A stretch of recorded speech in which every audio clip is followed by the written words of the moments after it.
Sidang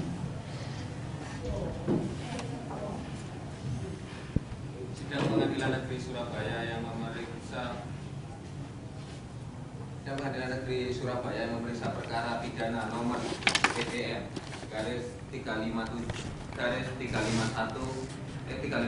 garis miring SLM garis miring EP 10 garis miring 20 2011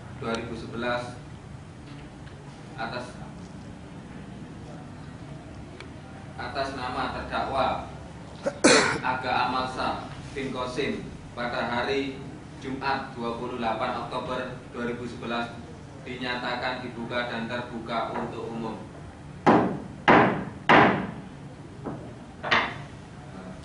JPU, apakah tersangka sudah bisa dihadirkan di ruang sidang?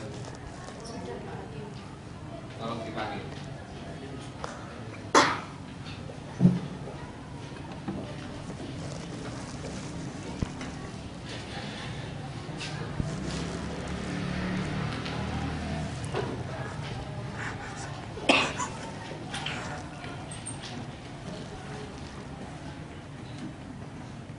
Silakan. Apakah Anda dalam keadaan sehat? Sehat. Untuk mengikuti sidang hari ini? Bisa. Sebutkan nama Anda siapa? Akan masa. Bin siapa? Oh, bin Muslim. Umur? Umur 23 tahun. Agama? Agama Islam. Pekerjaan? Wirausaha. Wira swasta. Apa Anda tahu kenapa dihadirkan di ruang sidang hari ini? Tahu. Apa Anda didampingi penasihat hukum? Iya.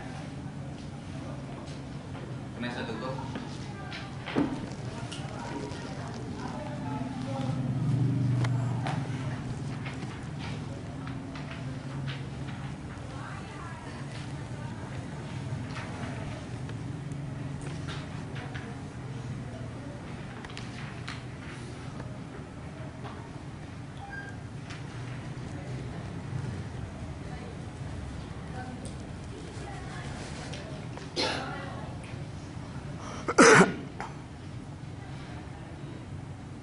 Tersangka, apakah Anda tahu kalau Anda di sini didakwa oleh jaksa penuntut umum dengan dakwaan penganiayaan berat?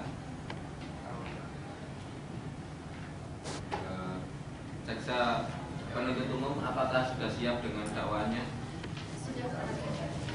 Tolong dibacakan. Tersangka dan penasihat hukum tolong didengarkan dakwaan yang dibacakan oleh jaksa penuntut umum. Kejaksaan Negeri Surabaya untuk keadilan. Surat dakwaan nomor perkara PCM 38 garis miring Surabaya garis miring F garis miring 10 garis miring 2011. A. Identitas terdakwa. Nama lengkap Ahmad Syafri Qasim. Lahir Sidoarjo. Umur 23 tahun. Tanggal lahir 13 Maret 1988. Jenis kelamin laki-laki. Kebangsaan Indonesia.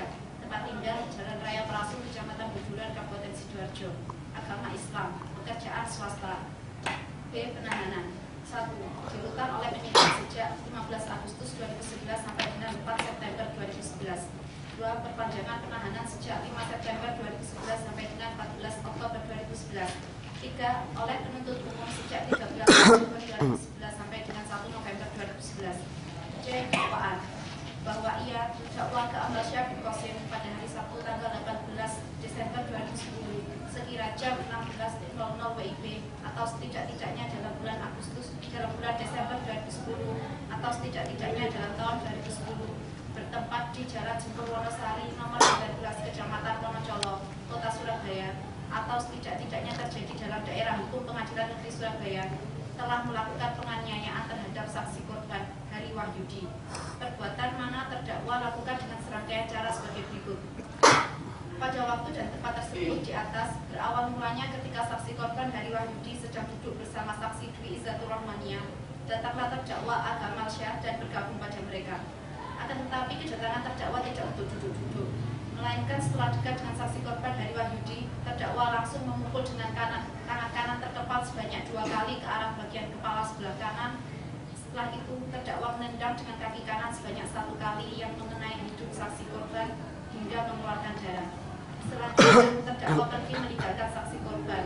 Sementara saksi korban dibawa ke rumah sakit Bayangkara dan berdasarkan hasil visum et repertum nomor 39 PKM 2010 tertanggal 18 Desember 2010 menyatakan hidung terdapat luka lecet pangkal hidung dengan diameter kurang lebih 5 cm akibat tersentuhan dengan benda tumpul. Perbuatan terdakwa Kemalsyah bin Qasim sebagaimana diatur dan diancam pidana dalam pasal 351 ayat 1 KUHP Surabaya 17 Oktober 2011. Jaksa penuntut umum.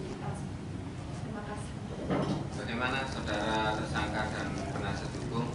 Apakah Anda paham dengan dakwaan yang diajukan oleh jaksa penuntut umum? Paham, Pak.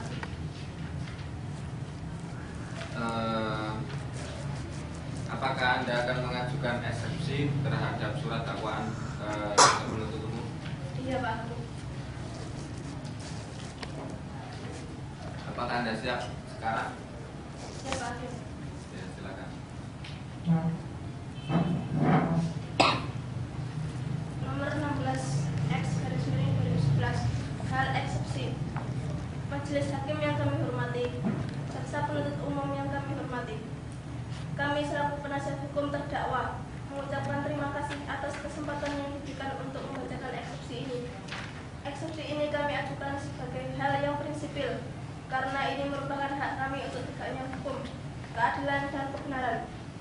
Majelis hakim yang kami muliakan, setelah mendengar dakwaan dari jaksa penuntut umum yang disampaikan pada persidangan hari ini, sebelum kami menanggapi surat dakwaan tersebut, kami menemukan kejanggalan dalam persidangan ini. Adapun hal-hal yang kami maksudkan adalah: 1. Bahwa dakwaan dari jaksa penuntut umum kabur, sebab perkara ini bukanlah perkara pidana penganiayaan berat, namun perkara penganiayaan ringan. 2. Bahwa jaksa penuntut umum terlalu mendramatisir dakwaan dan cenderung keluar dari pokok perkara. 3. Bahwa dakwaan jaksa penuntut umum tidak memenuhi kaidah-kaidah penyusunan surat dakwaan, sehingga menyesatkan dan cenderung asal-asalan saja dalam penerapan pasal yang mengisyaratkan bahwa jaksa penuntut umum tidak memahami duduk perkara dalam perkara ini.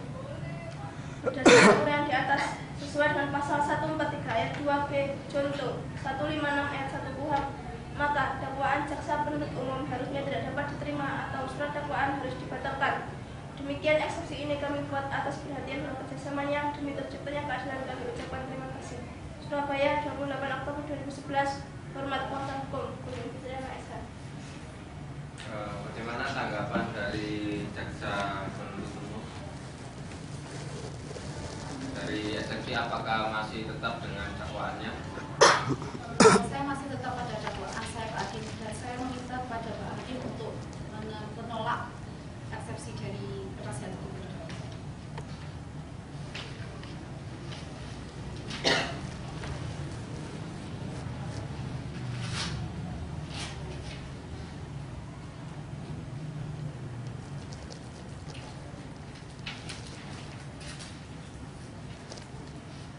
Baik, dengan permintaan dari jaksa penuntut umum dan juga dari penasihat hukum, kami dari majelis hakim akan skors peradilan untuk melakukan musyawarah dan skors.